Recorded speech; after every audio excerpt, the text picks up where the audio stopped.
大家好，我係 Casey，今日同大家分享3個成語故事：紙醉金迷、狐假虎威同埋井底之蛙。紙醉金迷。喺唐紹宗嘅時候，有一位專治痈瘡嘅醫生，佢叫孟虎，經常入宮為皇家睇病。後來佢離開咗京都，移居蜀中，即係而家嘅四川。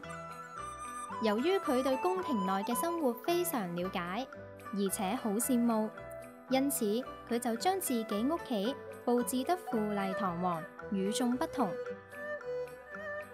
據說佢有一間細屋，屋入邊嘅窗戶都非常美觀明亮，所有嘅家具都貼滿咗金紙，光形四射，金彩奪目。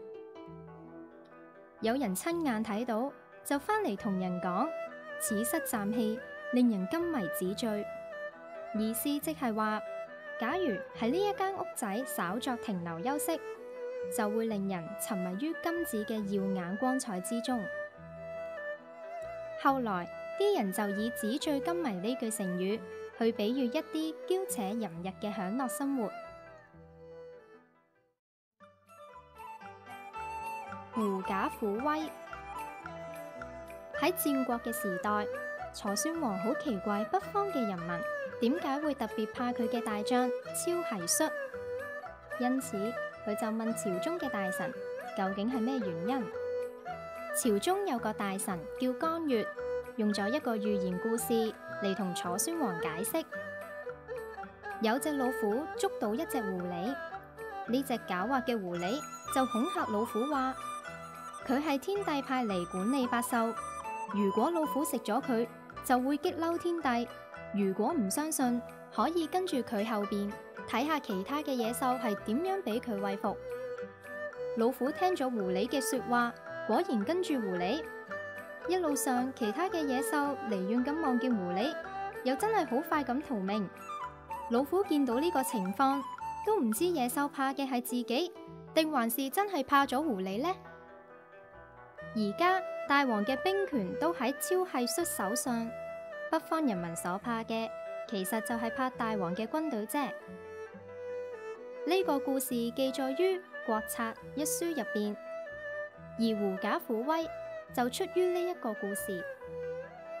江越講呢個故事嘅意思係用狐狸去比喻超奚戌，用一般嘅野獸比喻北方人民，用老虎去比喻楚宣王，表示北方人民之所以怕超奚戌，係因為超奚戌靠住楚宣王嘅威勢緣故。凡係恃住權威者嘅勢力去欺壓別人，或者利用職務上嘅權力對人作威作福，都可以話係狐假虎威。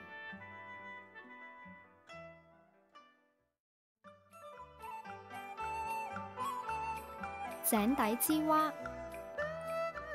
有一隻青蛙住喺一個淺井入邊，佢淨係知道井底一個小小嘅地方，淨係望到井上細細嘅一片天空，根本唔知道井外嘅世界係有幾咁大。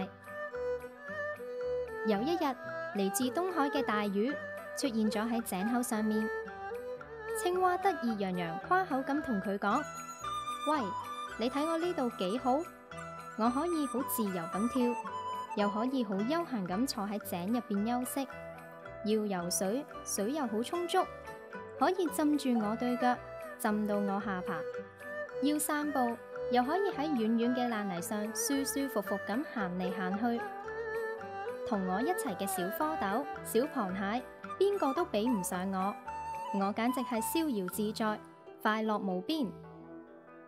朋友，點解你唔落嚟玩下，參觀下我呢一個水井呢？呢條大魚聽完之後，真係好想望下井入邊嘅世界，但係佢一隻腳未入，另一隻腳嘅膝頭哥已經俾個井口棘住咗。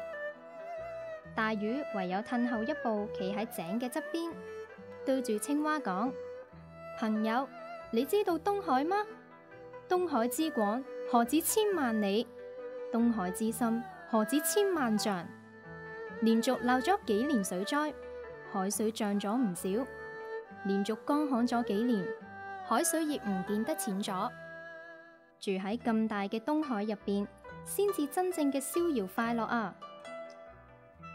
青蛙聽咗大魚嘅說話之後，嚇咗一驚，非常唔好意思咁望住大魚，亦都唔敢再呱呱亂叫。後來，人哋就用咗故事入邊嘅井底之蛙去比喻眼界狹小、見識短淺嘅人。今日嘅成語解讀就講到呢一度，我哋下次再見啦，拜拜。